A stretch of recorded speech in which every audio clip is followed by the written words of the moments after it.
Founded in Framingham, Massachusetts in 1968, the Sudbury Valley School has been championing non-coercive, self-directed democratic education for decades, and it has inspired the growth of dozens of Sudbury-Model schools around the world. If you're a frequent listener to this podcast, you know that three of my children attend Sudbury Valley School, which is a low-cost, secular private school located about 45 minutes west of Boston. And I'm so excited to have on the podcast today Mikel Matisoo, who's a longtime staff member at Sudbury Valley School, joining Sudbury Valley in 1988 after a stint as a public school teacher in New York. And Mikel is also the father of a Sudbury Valley School graduate, and who's his son-in-law also attended Sudbury Valley School. His daughter and son-in-law met at Sudbury Valley, and he's also the grandfather now of two grandchildren who attend Sudbury Valley School. So a longtime legacy for Mikel and his family with Sudbury Valley School. And so thrilled, Mikel, to have you on the LiberatED podcast. Well, thank you very much. It's a pleasure to be here. It's great to have you here. I'd love to start, if we could, Mikel, with your pathway to education. So, what made you go into education in the first place as a career and specifically enter into the public school system in New York? Well, it was kind of an accident, actually. When I graduated from college, I actually thought I was going to be involved in horticulture in some way, and moved out to California. And my wife is from New York City. And at that point, we had just had our first child. And it turned out that she was homesick for her family. She never really lived far away, has a very close family. And they were not happy about having the only grandchild in the family living 3,500 miles away on the wrong coast. And I was not really making a very successful go of growing tropical plants for office buildings, which is what I was trying to do at the point in time. So, and they were saying, well, they're hiring teachers in New York City without any education degrees.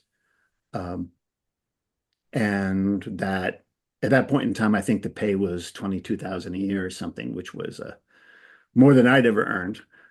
And dental, medical, all of those things. And they said, why don't you come back out here and take a shot at that? And that was the solution at that point in time for our family. And that's what I ended up doing. So I went out and got a temporary certificate and found myself teaching biology and fundamental math at Eastern District High School in New York City. And you did that for 2 years. What was that experience like for you? It, it was a good growth experience for me. I enjoyed the kids. I was fortunate enough to work for a couple of assistant principals there that were kind of the epitome of dedicated professionals. One of them, the first assistant principal that I worked for was coming close to 80 and had been working in the schools since she was a young woman. And they were really great people to work for. They were trying very hard to make a success of a very difficult situation. And that made it much more pleasant for me to work there. At the same time, I had heard about Sudbury Valley actually several years before, and I had a friend that was on the staff, and that was much more along the lines of what I would have liked as far as a school to go to and a school for my children to go to. And about the time our second child, Francesca, was born, we decided we received word from this friend of mine that he was thinking about moving on to something different.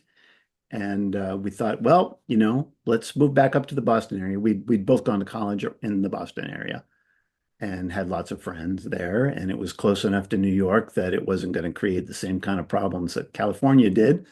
And so we moved up and I visited the school to try and get a staff job. And Fortunately, our spring vacation was not the same time period, so I could actually come up and do that, and ended up being able to be elected and got a job here at Sudbury Valley. And have been there ever since, which is so great.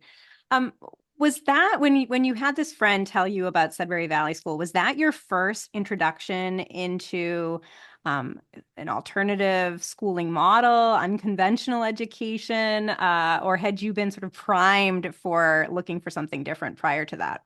Well, I felt like um, I received my education growing up in spite of the schooling that I was getting. I spent a lot of time in the library reading and whatever time I could arrange, uh, talking to other kids and doing other things than just the classwork. I was fortunate. Well, I attended a lot of different kinds of schools growing up, and I was fortunate that from about age 10 to age 18, I was going to school in Japan at a school that was run by the Department of Defense dependent school system. And it it was the schools were small and didn't need to be very regimented, and so therefore I was able to carve out space to educate myself while I was there. And when I'd heard about Sudbury Valley, which I actually heard about in a history class that I was taking in college, I said, "Oh, that's exactly what I would have liked to have done."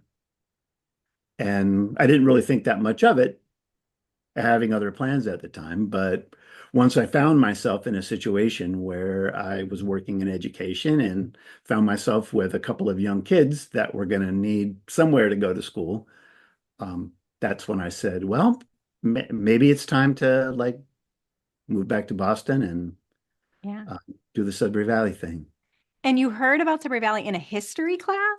Yes, yeah. I had taken a class actually on the Spanish Civil War, and I enjoyed the professor, and I noticed that in the course catalog that he taught a course on anarchism. And I I asked him about it, and he said, "Oh, I can never get people to take that class."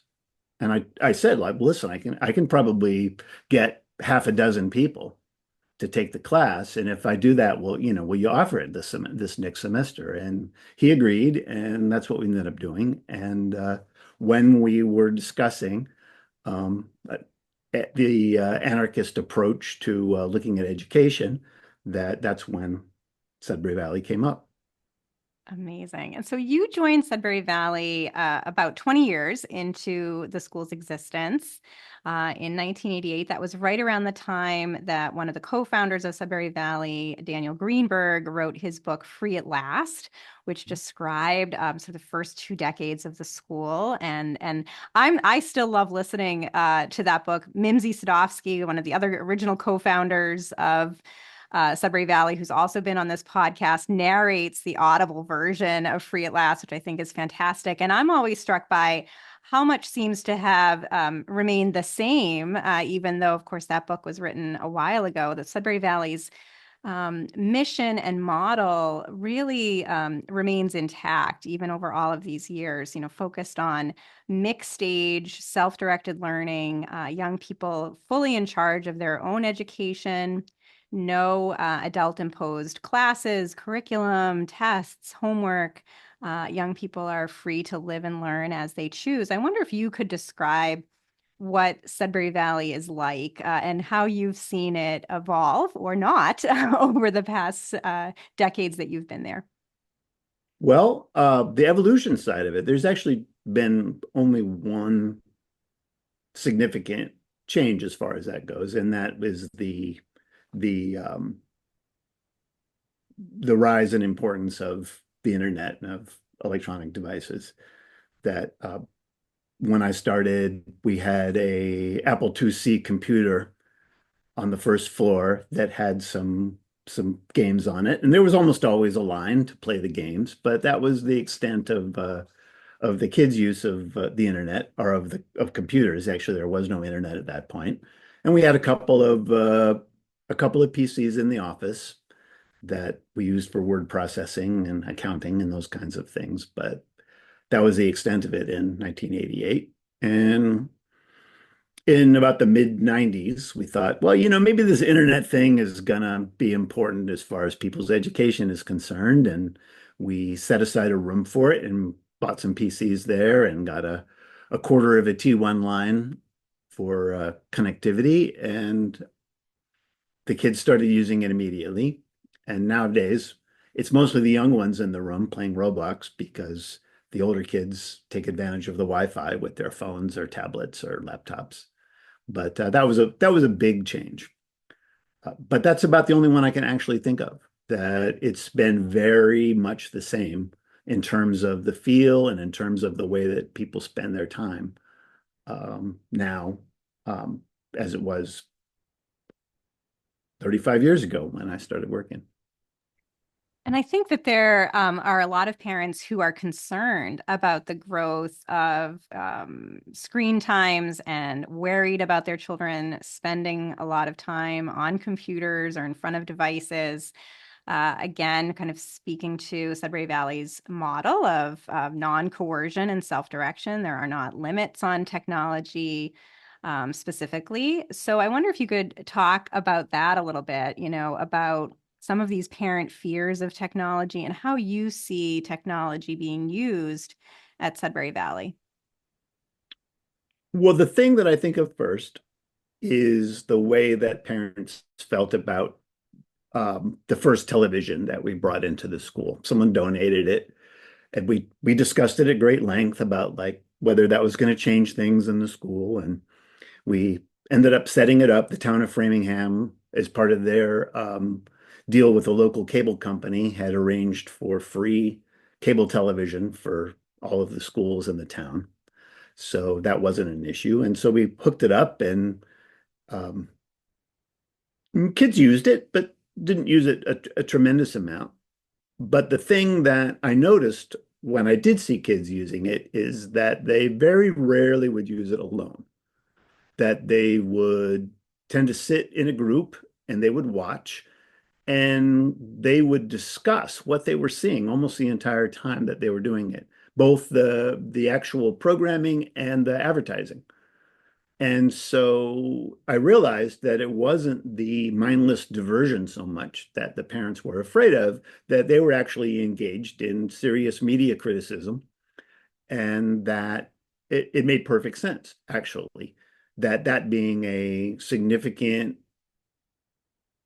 force in modern life, that it was something they wanted to know about and that they wanted to try and break down and understand and arrange to live with.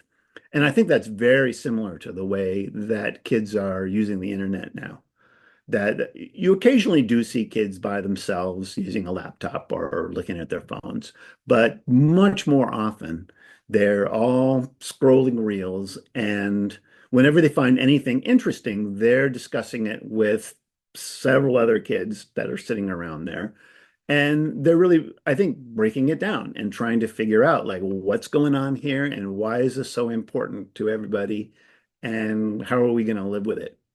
And it's pretty clear to me that we're going to be living with this sort of technology and more for certainly the rest of my life.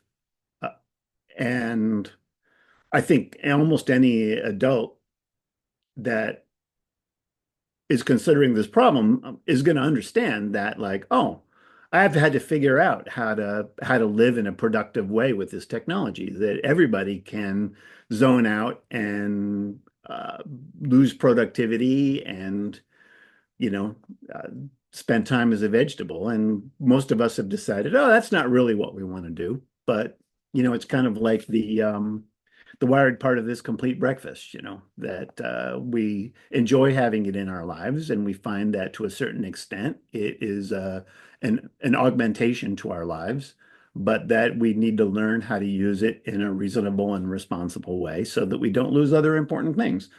And I think that kids in their natural state of like examining the world and determining what are the important forces that are at work and learning as much as they can about those, that's what they're doing about the internet, about devices, about social media, that they absolutely need to know how to live with it and studying it and discussing it with their peers and understanding how it impacts their life and adjusting their life so that that impact is as positive as they can make it. That's really what they need to do, I think. And that's generally what we see them doing here at school. Yeah, I would agree from the parent perspective. Certainly seeing how my kids use technology at Sudbury Valley. I think, a lot of parents look at how their kids may use technology after school, after they've been, spending a long day in a conventional classroom or at the end of a long school week. And it's what you're describing. It's sort of this solitary activity of decompression. And yet, what it seems like happens very often at Sudbury Valley is its technology use is much more collaborative. It's much more a social tool where, again, the young people are using it for play together or to gather information. It's sort of this portal into a wider world of information and knowledge, and that they're able to do that together. So it's not typically that kind of passive experience there. And I think this maybe gets my next question for you, Michael, which is sort of in a world in which we are so technology enabled. It seems to me that schools like Sudbury Valley are even more relevant when we do have so much more information at our fingertips, when we are able to access knowledge and information in new and innovative ways. That it seems like a school that is kind of founded on that principle of independence and autonomy and self-direction is even more important in the 21st century. What are your thoughts on that? Well, certainly. I mean, I was reflecting recently about the effect of people looking at a lot of parents got to see a new view, I guess, of what school was about when they watched their kids on Zoom school during the COVID thing. And I think one of the things that they noticed was that what was coming in from school wasn't didn't seem to be all that important or stimulating or essential. And I think that they also saw that their kids continued to learn all kinds of things on their own, taking advantage of the fact that they had the internet. And there was a lot of concern at that point in time about, well, okay, that's great. They can learn a lot of things, but what about learning to interact with people?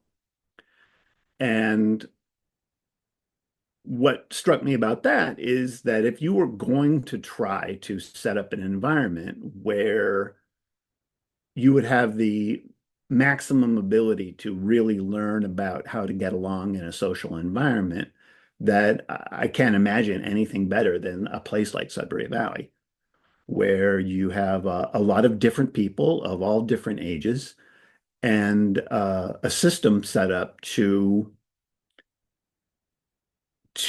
enforce a certain amount of civilization on those kinds of interactions and that's what, of course, kids spend a tremendous amount of time here doing, is figuring out how to work collaboratively with other people.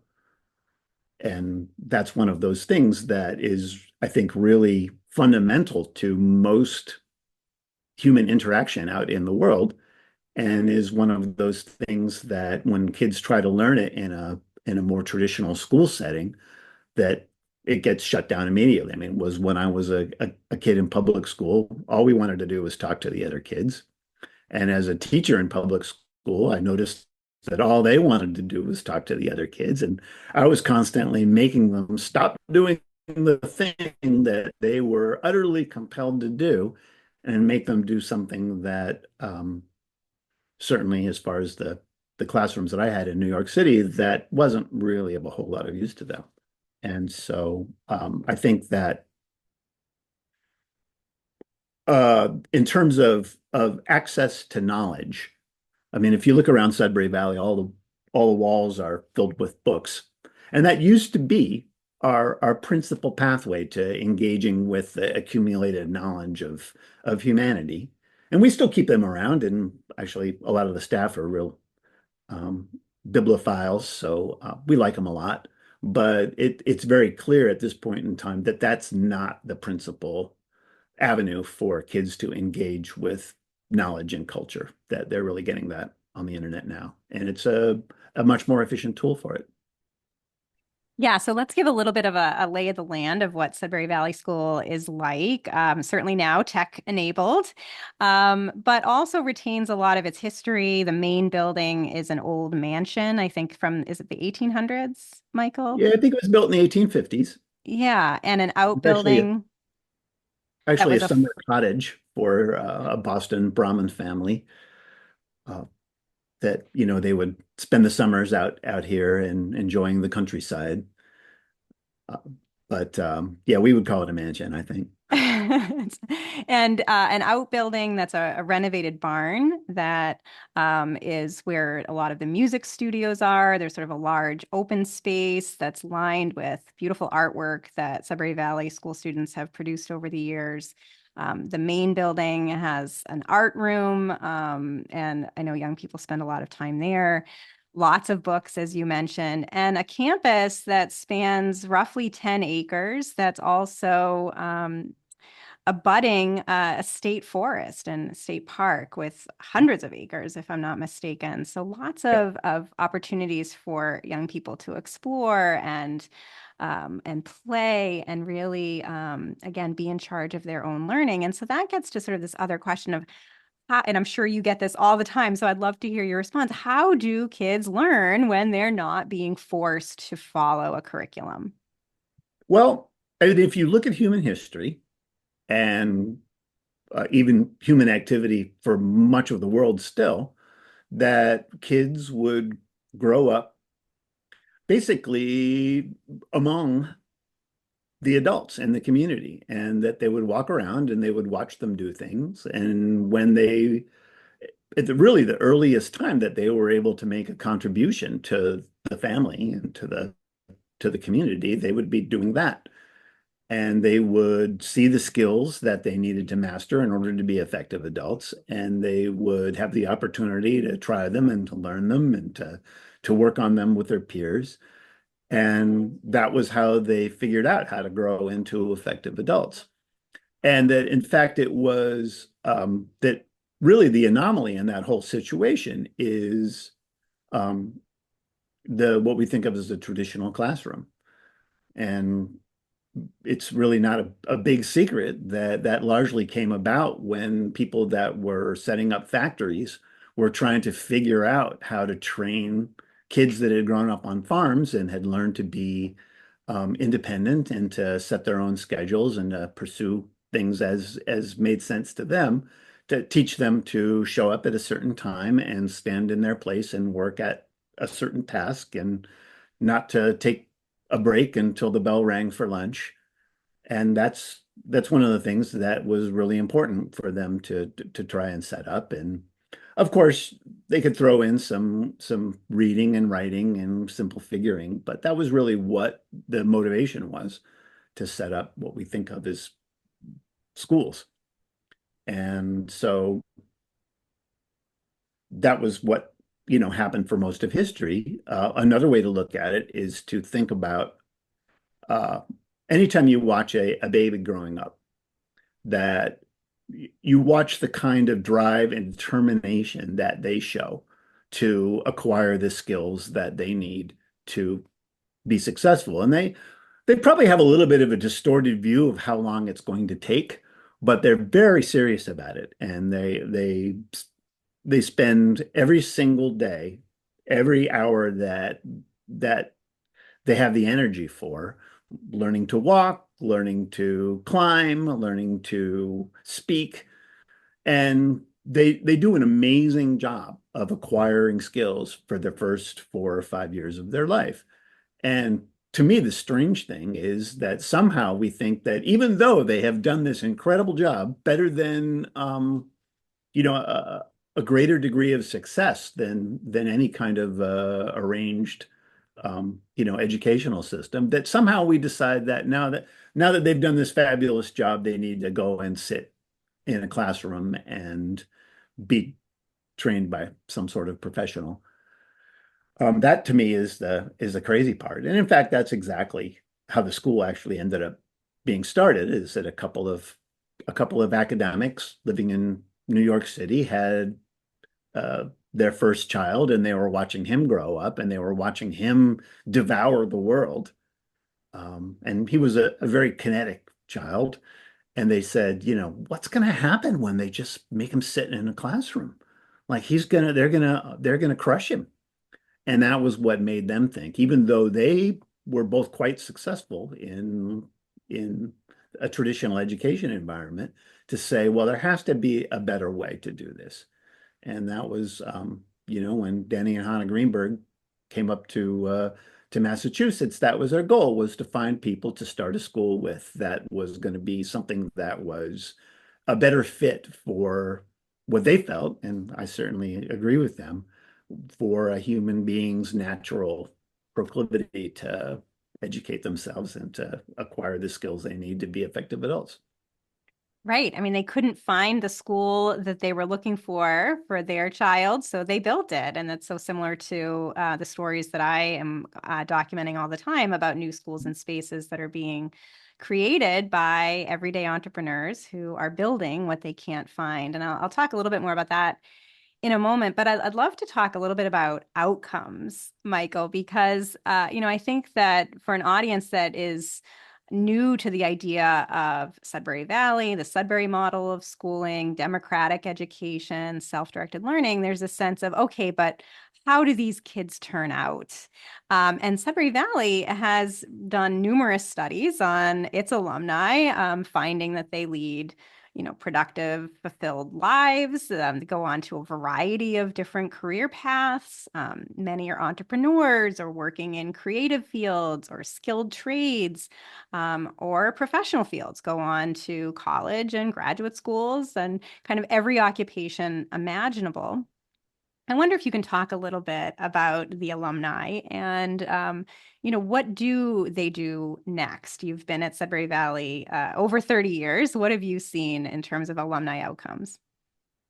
Well, one of the things I think that I find to really support this as a real viable pathway for most people is that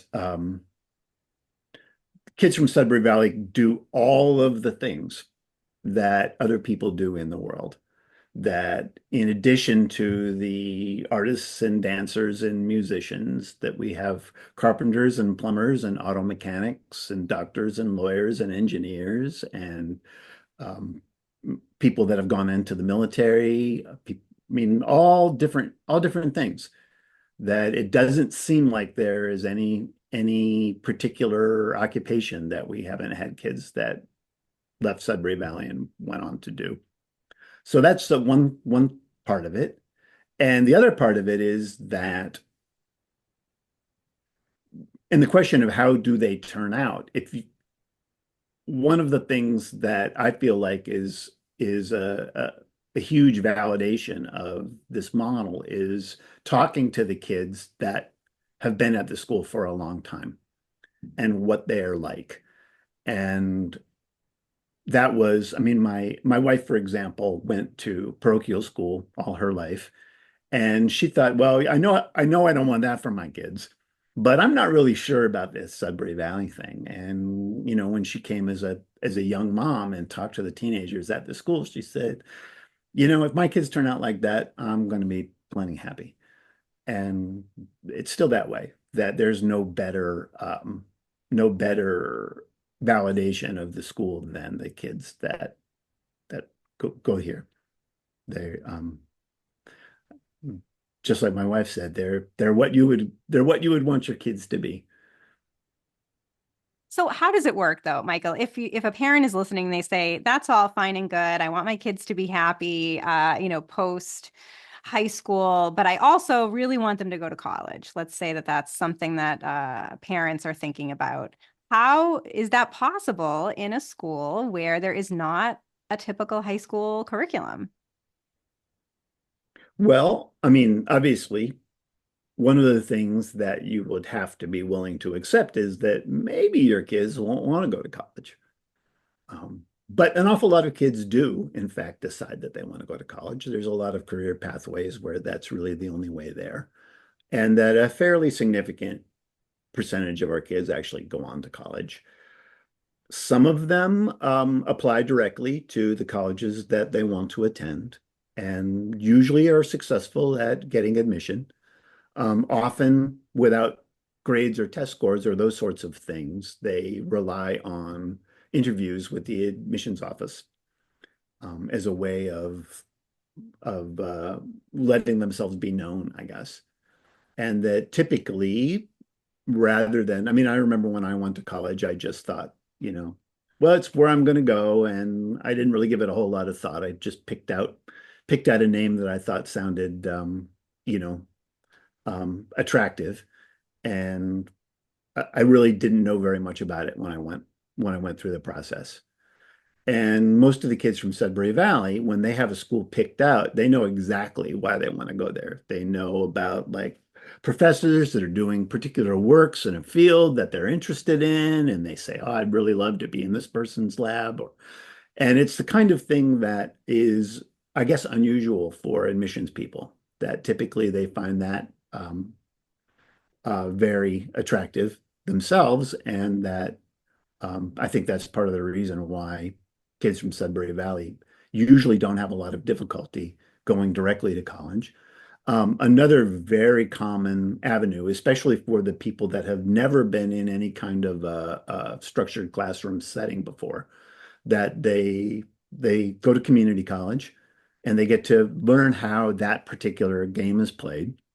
And it's the ideal place for that, especially now where it's quite affordable, that they can see what that's like. They can pick up the handful of skills that they haven't necessarily gotten at Sudbury Valley, and that after a certain amount of time, they're transferring to even fairly competitive four-year institutions turns out to be relatively easy for them. Yeah, that's a good point, Michael. Massachusetts just made community college tuition free for people who are enrolled in the program, kind of post-secondary level. And of course, dual enrollment for high schoolers in community college classes has long been a pathway for students in both conventional and unconventional learning environments. So I'm curious, Michael, when Sudbury Valley was founded in 1968, it was a part of, or at least operational within, a free school movement that was really booming in the US at that time. Sort of these intentionally small, highly individualized classrooms, really focused on each child's kind of individualized learning, wanting to provide something other than a standardized one size fits all school. Many of the free schools closed. Most of them, in fact, did, but Sudbury Valley endured and inspired the growth of dozens of Sudbury-Model schools around the world. It was also a time in the 1960s when homeschooling was just, the kind of modern homeschooling movement was just beginning. Homeschooling, not legally recognized in all 50 states until the mid 1990s. So certainly not as ubiquitous an option as it is today. So then fast forward to now, this environment where we have, record rates of homeschooling, we have a burgeoning alternative education movement, microschooling, all of the education entrepreneurs that I host on this podcast who are building new schools and spaces. It's estimated by EdChoice that 1 in 10 students in the US is now attending a microschool. So how does Sudbury Valley differentiate itself from this pack of unconventional education options, both homeschooling and school-based? Well, I mean, we really are still doing the thing that we've been doing since 1968.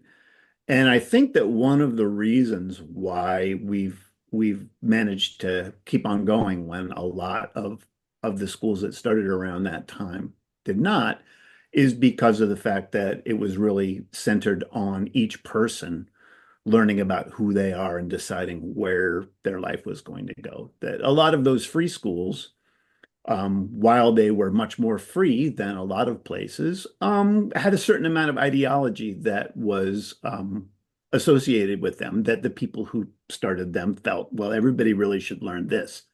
And it wasn't the same old stuff that they were learning in traditional schools, but there were other things there. And I think that, to me, that's sort of the same weakness that anytime that you try to draw up a universal curriculum, you're going to run into.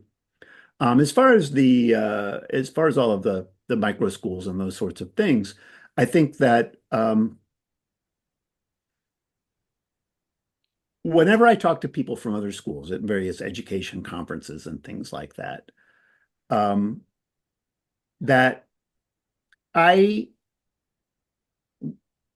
at Sudbury Valley, when we're trying to make a decision for our particular community, we get very invested in the debate about how that's going to go. And there's a lot of discussion and people care a lot about it.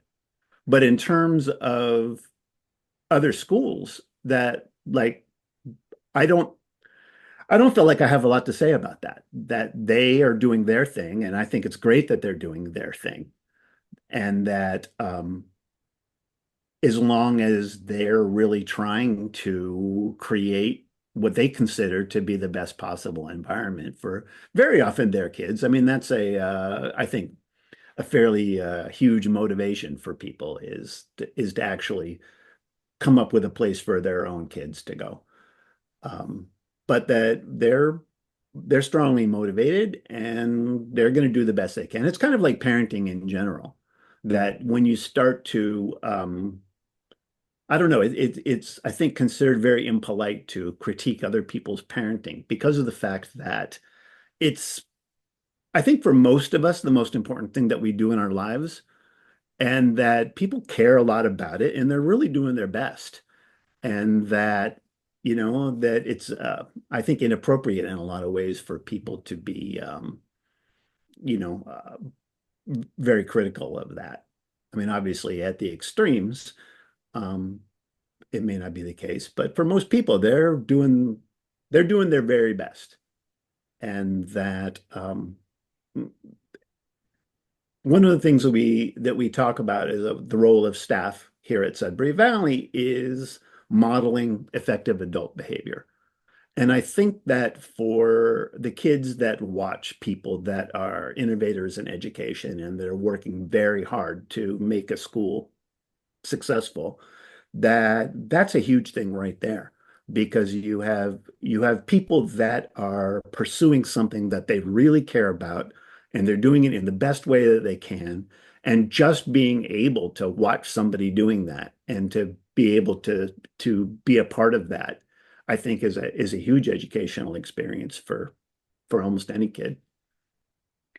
I would agree. Yeah. And I think that there's just so many more choices now, thankfully, in education that are more accessible to more families. So the families really are able to find the educational fit that's right for their children, that's right for their family.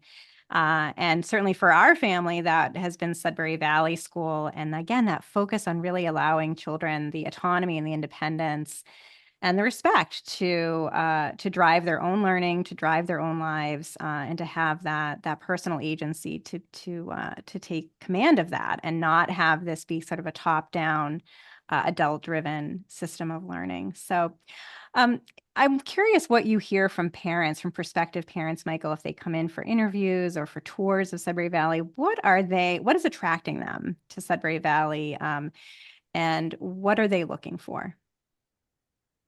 Well, I mean, that's a question that we talk about quite a lot, just in terms of figuring out how to reach the parents that are around us with um, the message as to what it is that Sudbury Valley is and how it's different from other places. I think that most of the time, I think that most parents are not looking for anything in particular. They just have come to the conclusion that where they were before is not working, and that they're looking for something that their child is going to like a lot better. It's going to be a better fit for them. And I think that one of the things we have going for us is that given that we respect kids to really be fully in charge of their education here, that it makes it a lot easier for it to be a good fit because they're deciding, what's right for them. And that makes that a lot easier, I think. But And I'm sorry. well, just saying that we have various different places where parents decide that they want to look around for something different. And certainly the families where they are looking for something different for their kids before they've even started school, like we like that a lot when people do that.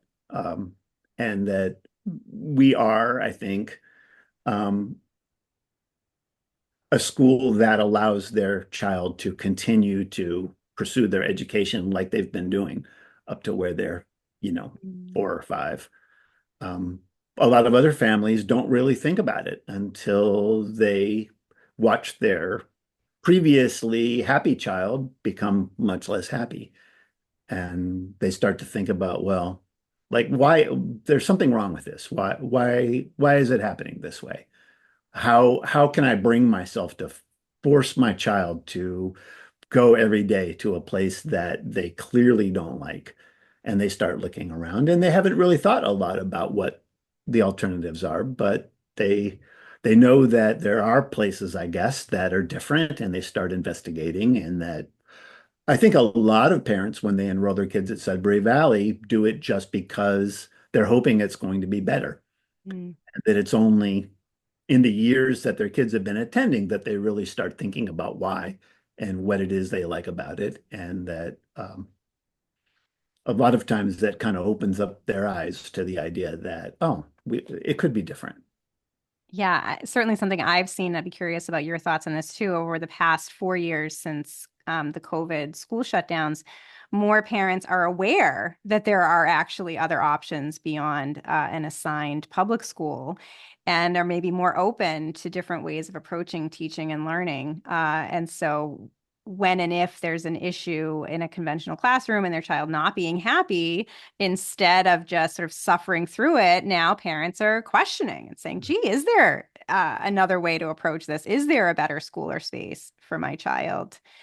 And for that second group that you talked about, Michael, sort of the families that maybe never thought about alternative education until their child was not happy or not thriving in a conventional school. What is the deschooling process like that you find when they enroll at Sudbury Valley? Well, there's, of course, every person is different, but there's certain avenues that we've seen many times. And the kids will come to school and they'll say, this is great. Nobody's making me do what I want. I can talk to people all day. I can play outside. I can do whatever I want. This is great. And they're very excited and they go to a lot of meetings. As a democratically run school, we have a lot of meetings. Um, and after a while, they they change a little bit, and you see them sitting quietly by themselves.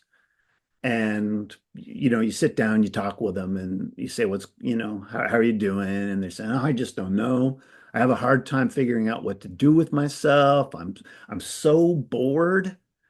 And that's the line that we often use on them is that, oh, you thought this was an easy school. You didn't realize that this was really a hard school. And it is a hard school. I mean, learning to grow up is a hard process. You have to work very hard at it. And that all that they really need to do, and the vast majority of them find that fairly soon, is to shift their thinking. It's kind of like if somebody had been feeding you gruel every single day, and they'd made sure that you got at least a pound and a half of gruel every single day, then you would think, oh, eating is not fun and I don't really enjoy it. But once suddenly you realize that like there's more than just gruel, that now you can start saying, what do I want? And they eventually get around to that and they start to think about like, what do I want and who am I and how am I going to grow up to be an effective adult? I've got to do something. And they start thinking hard about it. And then they realize um, that they can learn what they need to learn. And they start thinking very hard about what that is. And they start moving in that direction. And um, their life becomes not easier, but not as frustrating. Mm. That they realize that there's a path that they're on and that it's not always going to be easy, but at least they know where they're going and they know that they're the one who's in charge. So empowering too, for to have that shift from being told what they need to learn, when, how, with whom, to really taking the reins of their own education and their own future goals. Incredibly uplifting. So, Michael, coming up in very soon, a couple weeks, is the fall open house for Sudbury Valley on Saturday, November 2nd at 1 o'clock.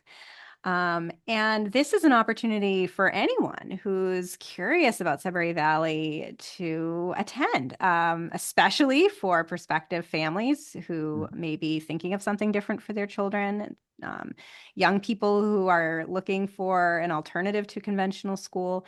But also, these open houses often attract education, school founders, education, policy folks, advocates. What has been your sense of open houses over the years?